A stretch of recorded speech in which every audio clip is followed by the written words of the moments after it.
Welcome to Jackie cinemas. Jackie சினிமாஸில் இந்த எபிசோடில் உலக திரைப்பட விழாக்களுடைய அலசல்களை பார்க்க போகிறோம். சென்னை ஃபிலிம் ஃபெஸ்டிவல் 13வது உலக திரைப்பட விழாவில் திரையிடப்பட்ட த பிரின்ஸ் திரைப்படத்தினுடைய வீடியோ தான் இந்த எபிசோடில் பார்க்க போகிறோம். பிரின்ஸ் படம் வந்து நெதர்லாண்டு மூவி. இது வந்து டச் லாங்குவேஜில் எடுக்கப்பட்ட திரைப்படம். டச் ஃபிலிம்ஸில் வந்து ரொம்ப ஃபேமஸான சாம் டி ஜாங் தான் இந்த திரைப்படத்தை வந்து இயக்கியிருக்கிறாரு. சரி, பிரின்ஸ் திரைப்படத்தினுடைய கதை என்னன்னு பார்த்துடலாம். ஒரு அயூப்ன்ற வந்து ஒரு டீனேஜ் பையன். அவனுக்கு வந்து ஒரு தங்கச்சி இருக்கிறா. அதுக்கப்புறம் வந்து அவங்க அம்மா வந்து டிவோர்ஸி. அவங்க அப்பா இருக்கிறாரு. பட் ரெண்டாவது, அதாவது ஸ்டெப் சிஸ்டர் தான் வந்து தங்கச்சி. அது ஏன்னா அது வந்து இன்னொருத்தருடைய பிறந்த பொண்ணு அது. பட் இருந்தாலும் சின்ன வயசுலேயே வளர்ந்ததுனால வந்து அவன் வந்து சொந்த தங்கச்சியாக தான் வந்து அயூப் வந்து நினைக்கிறேன். அயூப்புக்கு இருக்கிற ஒரு பெரிய மைனஸ் என்னென்னா, அவன் வந்து எல்லாருமே பப்ளி பாஸ் மாதிரி அவனை வந்து நக்கல் விடுவாங்க. அவங்ககிட்ட ஒரு ஆக்டிவ்னஸ்ஸே இருக்காது. ஒரு மாதிரி ஃபீல் பண்ணுற ஒரு பையன். அந்த பையனுக்கு வந்து ஒரு லவ் இருக்குது. அந்த லவ் வந்து அவன் வந்து அக்செப்ட் பண்ணிக்கல. அவன் வந்து அவன் சிஸ்டரோட ஃப்ரெண்டு தான், இருந்தாலும் அவன் அக்செப்ட் பண்ணிக்கல அந்த லவ்வை. அம்மா வந்து என்னென்னா, அடுத்த ஒரு மேட்ச் அவளுக்கான கம்பெனியை வந்து தேடிட்டு இருக்கிறா. தங்கச்சிக்காரிக்கு வந்து ஒரு லவ் ஸ்டார்ட் ஆகுது. அது வந்து அயூபோடைய சர்க்கிள்லேயே அந்த இது நடக்குது. ஸோ இது வந்து இதுக்கு நடுவில் வந்து ஒரு இல்லீகல் பிஸ்னஸில் வந்து கல்பான்றவன் வந்து இந்த அயூபை வந்து இன்க்ளூட் பண்ணுறான். ஸோ அதுலேருந்து அவன் எப்படி வெளியே வந்தான், அதனால் நடக்கிற பிரச்சனைகள் என்ன, அவன் தங்கச்சிக்கும் அவனுக்குமான நடுவில் சண்டை, அவங்க அம்மாவுக்கும் அவனுக்குமான சண்டை, இதெல்லாம் எப்படி அவன் அயூபுன்ற வந்து தீர்த்து அந்த டீனேஜ்லேருந்து அவன் வந்து எப்படி மெச்சூர் ஃபெலோவாக வெளியே வரான் அப்படின்றது தான் இந்த பிரின்ஸ் திரைப்படத்தினுடைய கதை. பொதுவாக உலக திரைப்படங்கள் வந்து உலக திரைப்படங்கள் நம்ம ஏன் பார்க்கணும் அப்படின்னா, மிக முக்கியமாக ஒரு நாட்டிலேருந்து ஒரு படம் வருதுன்னா அவங்களுடைய கல்ச்சர் என்ன அப்படின்னு பார்க்கலாம். அடுத்தது அவங்களுடைய டெக்னாலஜி, இன்னொன்று அவங்களுடைய சுற்றுப்புறம், அவங்களுடைய விஷுவலைஸ்டாக அவங்களுடைய நாட்டினுடைய வளர்ச்சி எப்படி இருக்குது, நம்மளுடைய கிராமம் எப்படி இருக்குது, அவங்களுடைய கிராமம் எப்படி இருக்குது, அவங்க எந்தளவு தன்னிறைவாக இருக்காங்க, இந்த மாதிரி விஷயங்கள்லாம் வி ஷுட் கம்பேர்டு. ஸோ அதுக்கு தான் வந்து நான் வந்து உலக திரைப்படங்கள் வந்து அதிகமாக பார்க்குறதுல ரொம்ப ஆர்வம் காட்டுவேன். பட் இதில் நான் ஒரு விஷயம் சொல்கிறேன், இதெல்லாம் வந்து தமிழ் சினிமாவில் சாத்தியமானு மட்டும் பாருங்கள். அயூபோட அம்மா வந்து டிவோர்ஸு. அவங்க அப்பாவை போய் அடிக்கடி பார்த்து வருவான் அயூப். அம்மா வந்து நெட்டில் வந்து மேட்ச் மேக்கர் மாதிரி ஆள் தேடிட்டு இருப்பாங்க.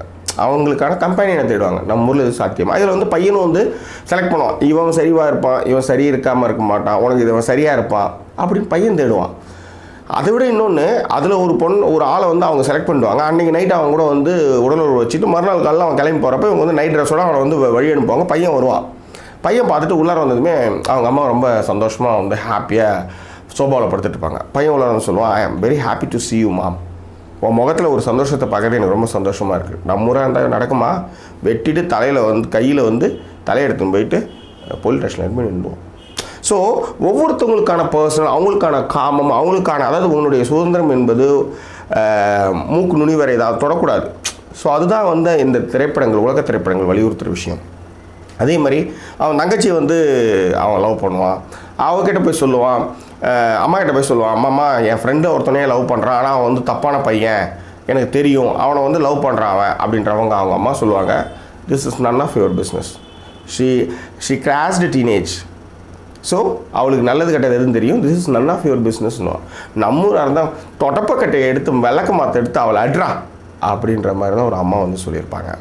ஸோ அவங்க அவங்க வந்து எப்படியா ஒரு பிள்ளை வளர்ப்பு எப்படியா, அதுக்கான ஸ்பேஸ் எப்படி கொடுக்குறாங்க, மரியாதை எப்படி கொடுக்குறாங்க, அவங்களுக்கான பர்சனல் லைஃப்லாம் என்ன அப்படின்றது வந்து இந்த திரைப்படம் மிக அழகாக அலசுகிறது. இந்த பிரின்ஸ் அப்படின்றது வந்து இந்த கல்பா என்ன பண்ணுவான்னா, சின்ன சின்ன பசங்களுக்கு வந்து ஆசை காட்டி, பணத்தை ஆசை காட்டி அவனுடைய இல்லீகல் பிஸ்னஸுக்கு யூஸ் பண்ணுவான். ஸோ அந்த கல்பா வந்து ஒரு பிரின்ஸ்க்கான கிரீடத்தை வந்து கையில் வச்சுருப்பான். அதை எடுத்து யாருக்கெல்லாம் போகிறானோ அவங்களாம் பிரின்ஸாக வந்து மாற்றுவான். ஆனால் என்னன்னா, ஒரு கட்டத்தில் அவன் கைட்டி விட்றாள் அவன்.